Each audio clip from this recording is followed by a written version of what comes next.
আজকের এই ভিডিওতে থাকছে কম টাকা কিভাবে আপনারা সিলেট থেকে জাফলং এ লোকাল বাস ভ্রমণ করবেন। হোটেল থেকে বের হয়ে চলে আসি সিলেট শহরের প্রাণকেন্দ্র কদমতলী কেন্দ্রীয় বাস টার্মিনালে। বাংলাদেশের সবচেয়ে দৃষ্টিনন্দন ও আধুনিক বাস টার্মিনাল হচ্ছে সিলেটের এই কদমতলী বাস টার্মিনালটি। এখান থেকে সিলেটের সব লোকাল ও আন্তর্জাতিক বাস চলাচল করে। আপনারা চাইলে রিজার্ভ সিএনজি ও প্রাইভেট কারে জাফলং এ যেতে পারবেন। এক্ষেত্রে ভাড়া কিছুটা বেশি লাগবে। যেহেতু আজকে আমরা স্বল্প খরচে ভ্রমণ করব, তাই লোকাল বাসে চড়ে ভ্রমণ করাটাই আমাদের জন্য পারফেক্ট হবে। আসসালামু আলাইকুম। এই মুহূর্তে আমি আছি সিলেট কেন্দ্রীয় বাস টার্মিনালে। আর আজকে আমরা জাফলং যাব লোকাল বাসে। তো আমাদের সময় লাগবে প্রায় 2 ঘন্টার মতো। ভাই, জাফলং যেতে টাইম কতক্ষণ লাগবে? 2 ঘন্টা লাগবে। আর ভাড়া কত করে? 120 টাকা করে। তো এই যে দেখুন, এই যে লোকাল বাস। তো সিলেটের লোকালদের সাথে আমরা আজকে জাফলং যাব লোকাল বাসে।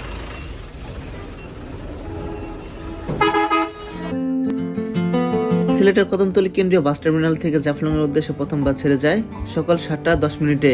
বাংলাদেশের অন্যান্য জেলার লোকাল বাসের চেয়ে জাফলং এর লোকাল বাসগুলো দ্রুত গতির ও বেশ আরামদায়ক। কিছু কিছু বাস আবার গেটলক সার্ভিস দিয়ে থাকে, এক্ষেত্রে ভাড়া কিছুটা বেশি পড়ে। আমাদের লোকাল বাস ছেড়ে দিল সিলেটের কদমতলী কেন্দ্রীয় বাস টার্মিনাল থেকে। আমাদের বাস যখন সিলেট শহরের ভিতর দিয়ে চলছিল, দেখে নিলাম পূর্ণভূমি সিলেট শহরের সকালের দৃশ্যটুকু। পরিষ্কার পরিচ্ছন্ন আর যানজটহীন সিলেট যেন ভ্রমণ পিপাসুদের হাতছানি দিয়ে ডাকছে। আজ থেকে 700 বছর আগে হযরত শাহজালাল রাহমাতুল্লাহর হাত ধরে এই সিলেটের মাটি থেকে বাংলা জমিনে ইসলাম প্রচার শুরু হয়েছিল।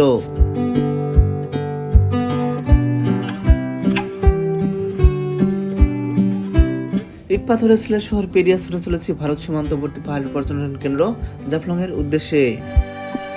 সিলেট শহর শেষ হওয়ার পর আমাদের বাস যখন সিলেট তামাবিল আঞ্চলিক মহাসড়ক দিয়ে চলছিল, যতদূর চোখ যায় শুধু বিল দেখা যায়। বর্ষার সময় এই বিলগুলো ফুলে ফেপে পানিতে টইটম্বুর হয়ে ওঠে। এই বিলের শেষ প্রান্তে রয়েছে বাংলাদেশের সবচেয়ে বড় হাওর হাকালুকি হাওর। মৎস্য সম্পদ আহরণে হাকালুকি হাওর অন্যতম গুরুত্বপূর্ণ ভূমিকা পালন করছে। এছাড়াও স্থানীয় মানুষের জীবন জীবিকা এই হাওরের উপর নির্ভরশীল। বন্ধুরা, সিলেট থেকে জাফলং এর দূরত্ব 62 কিলোমিটার। এ পথে জনপ্রতি ভাড়া 120 টাকা। লোকাল বাসে সিলেট থেকে জাফলং পৌঁছাতে সময় লাগে 2 থেকে 2.5 ঘন্টার মতো। ঢাকা, চট্টগ্রাম সহ দেশের বিভিন্ন জেলা থেকে জাফলং এর সরাসরি বাস চলাচল করে।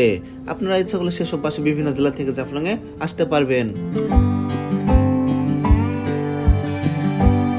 চলতে চলতে আমরা সিলেট জেলার আরেকটি সীমান্তবর্তী উপজেলা জৈন্তাপুরে চলে আসলাম। দেখুন, রাস্তার মাঝখানে ছোট্ট একটি বাড়ি।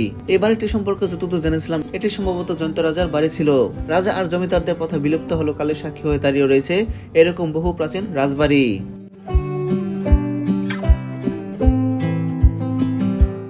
জয়ন্তপুর পেরিয়ে আমাদের বাস যখন জাফলং এর কাছাকাছি পৌঁছালো, বাসের জানলা দিয়ে দেখলাম ভারতের মেঘালয় রাজ্যের উঁচু পাহাড়গুলো যেন চমৎকার ভাবে দাঁড়িয়ে রয়েছে।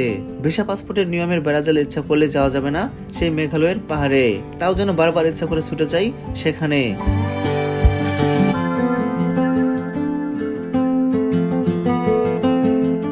চলতে চলতে অবশেষে আমরা 2 ঘন্টা পথ অতিক্রম করে চলে এলাম প্রকৃতি কন্যা খ্যাত সিলেটের জাফলং এ।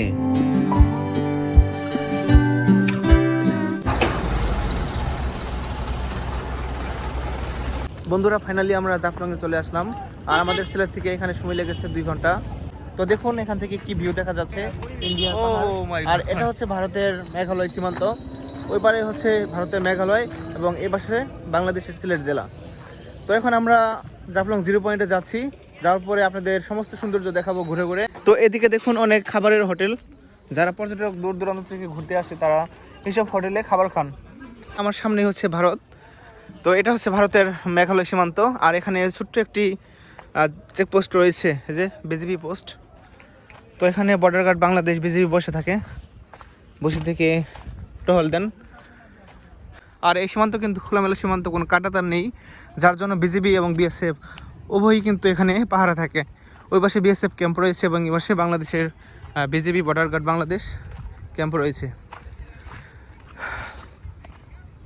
তো দেখুন যে এখানে লেখা রয়েছে ময়লা আবর্জনা ফেলা এবং প্রস্রাব করা নিষেধ।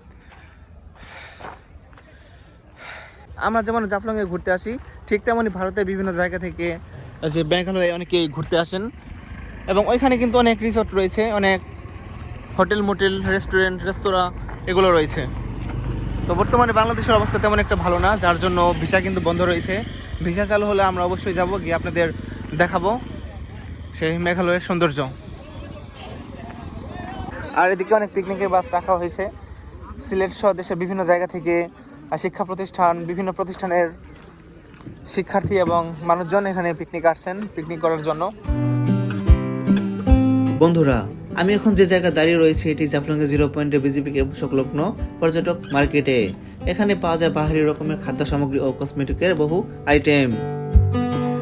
জাফলংয়ের বিজিবি ক্যাম্প সংলগ্ন পর্যটক মার্কেটে যেসব পণ্য সামগ্রী পাওয়া যায়, এসব পণ্য সামগ্রী চোরাই পথে মাফিয়া চক্রের মাধ্যমে ভারত থেকে বাংলাদেশে আনা হয়। এসব মাফিয়া চোরা কারবারিদের দুটি পক্ষ রয়েছে, একটি বাংলাদেশের প্রান্তে এবং অপর একটি ভারতের প্রান্তে। রাতের অন্ধকারে এসব মাফিয়া চক্ররা পণ্য আদান প্রদান করে থাকে। সিলেটের জাফলংয়ে ভারত বাংলাদেশ সীমান্তে কাঁটাতার বেড়া না থাকার কারণে এই সুযোগে মাফিয়া চক্রটি বছরের পর বছর ভারতীয় পণ্যের অবৈধ ব্যবসা করে আসছে। গত কয়েক বছরে দুদেশের সীমান্ত রক্ষীর হাতে অনেক চোরা কারবারি আটক হলেও তা এখনো থেমে নেই। জাফলং 0 পয়েন্ট থেকে ভারতের অংশে যে ঘরবাড়িগুলো দেখা যায়, এই ঘরবাড়িগুলো মেঘালয়ের যে ডাউকি শহরের উপজাতি সম্প্রদায়ের ঘরবাড়ি। এছাড়াও রয়েছে এখানে হোটেল, রিসোর্ট ও পর্যটন কেন্দ্র। মেঘালয়ের ডাউকি শহরে বসবাস করে খাসিয়া, চাকমা, মুরং এবং নাগা সম্প্রদায়ের মানুষজন।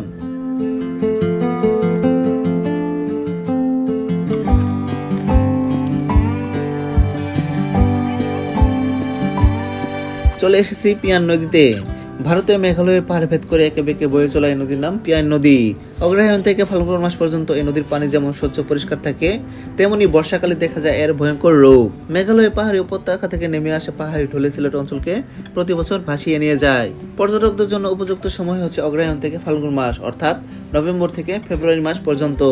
এই সময় শুষ্ক মৌসুম থাকে। আপনার ইচ্ছা করলে জাফলং বিভিন্ন স্পট ঘুরে দেখতে পারবেন। তো দেখুন, এখানে অসংখ্য নৌকা রেখে দিয়েছেন এবং এই নৌকাগুলো দিয়ে যারা পর্যটক ঘুরতে আসেন জাফলংয়ে, তারা এই নৌকাগুলো দিয়ে ঘুরতে যান। এই যে অনেকেই যাচ্ছেন। ভাই, নৌকা ভাড়া কত করে? জনপ্রতি কত? 200 প্যাকেজ 200। আর যদি সিঙ্গেলে যায় 100। কোন পর্যন্ত নিয়ে যাবেন এটা? কোন পর্যন্ত? 5টা স্পট: চা বাগান, জমিদার বাড়ি, কাশিপল্লী, পান বাগান। চা বাগান, জমিদার বাড়ি, তারপর কাশিপল্লী, পান বাগান, এসব এলাকায় ঘুরতে নিয়ে যাবে নৌকা দিয়ে। তো জনপ্রতি 100 টাকা ভাড়া। আর সময় কিন্তু বেশি লাগবে না, সর্বোচ্চ 15 থেকে 20 মিনিট টাইম লাগবে। এর মধ্যেই তারা 100 টাকা ভাড়া গুনবেন। আর প্রত্যেকটি নৌকা কিন্তু ইঞ্জিন চালিত নৌকা। তো দেখুন, অনেক পর্যটক ভারতের সীমানার ভিতর চলে গেছে, যার জন্য এখানে অনেক চিল্লাচিল্লি করতেছে মানুষজন চলে আসার জন্য। এই যে সবাই কিন্তু চলে আসতেছে।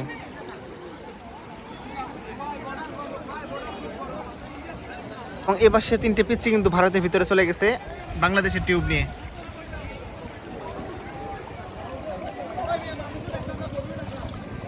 জাফলংয়ে যারা পর্যটকরা গোসল করেন, এই ঘরের ভিতরে এসে কাপড় পরিবর্তন করেন, অর্থাৎ এই নদীতে তারা গোসল করে এসে এখানে তাদের নিজস্ব কাপড়গুলো পরিবর্তন করে থাকেন।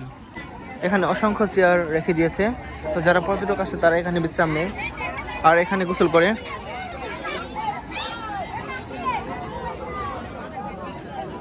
ভাই, চেয়ার ভাড়া কত করে এগুলো? কত ঘন্টায় কত? তো ঘন্টা হিসেবে ভাড়া দেয় চেয়ারগুলো। অনেক মানুষ গোসল করতেছে, গোসল করে এখানে বসে থাকে, আবার কেউ বসে থেকে বিশ্রাম নিচ্ছেন। সবাই এখানে যার যার ফ্যামিলি নিয়ে আসছেন, অনেকে আবার প্রিয় মানুষকে নিয়ে আসছেন। আর এখানে এই টিউব দিয়ে নদীর মধ্যে গোসল করতে যায়। যদিও পানি তেমন একটা নেই, তারপরও কিন্তু অনেকেই গোসল করতে যায় এখানে। ভাই, টিউবে ভাড়া কত করে এগুলো? 150 টাকা। ঘন্টা 100? যত সময় গোসল করতে পারে। তো টিউবগুলো হচ্ছে 100 টাকা করে, যত সময় গোসল করতে পারে। অনেকে 1 ঘন্টা গোসল করেন, আবার অনেকেই 2-3 ঘন্টাও কিন্তু গোসল করেন। আর এই পানিগুলো কিন্তু খুবই ঠান্ডা, যেহেতু এই পানিগুলো নেমে আসছে ভারতের মেঘালয় থেকে, তো ঠান্ডা পানি। আমাদের দেশে যে কত রকমের ব্যবসা রয়েছে তাই জাফলংয়ে না আসলে বুঝতে পারতাম না। দেখুন আমার সামনে একটি বক্স, এই বক্স কিন্তু ভাড়া দেওয়া হয়। কেন ভাড়া দেওয়া হয় একটু আপনাদের বলে রাখি। এখানে যারা পর্যটক আসেন, গোসল করেন, তাদের যে কাপড়, জিনিসপত্র এসব বাক্সের ভিতরে রেখে গোসল করেন, এর জন্য এক্সট্রা পে করতে হয়, ঘন্টায় 50 টাকা। তাহলে বুঝুন যে কত রকমের ব্যবসা বের হয়েছে বাংলাদেশে। আর এদিকে অনেক টিউব রেখে দিয়েছে পর্যটকদের গোসল করার জন্য, এসব টিউব দিয়ে গোসল করে থাকেন। আর এগুলো হচ্ছে ঘন্টায় 100 টাকা।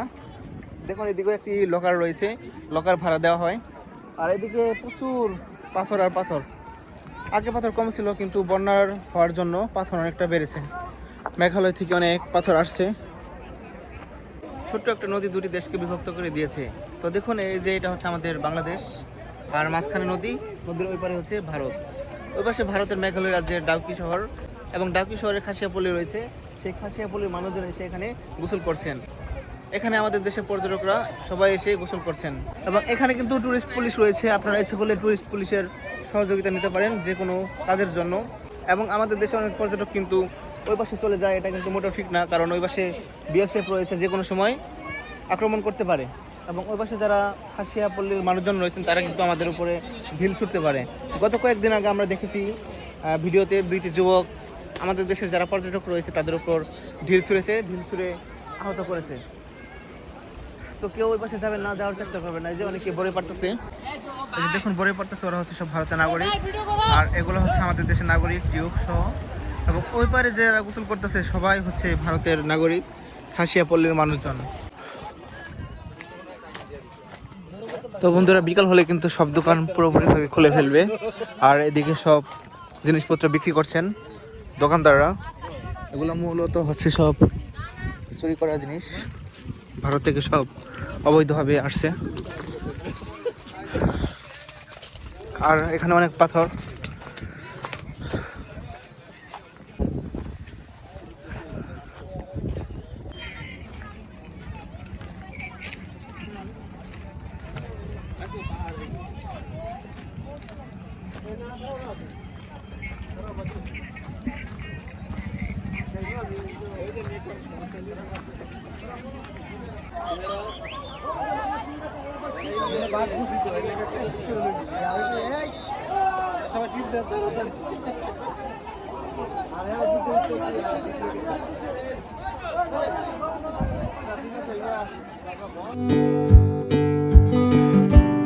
হ্যালো বন্ধুরা, জাফলং ভ্রমণ শেষে এবার আমাদের সিলেট শহরে ফেরার পালা।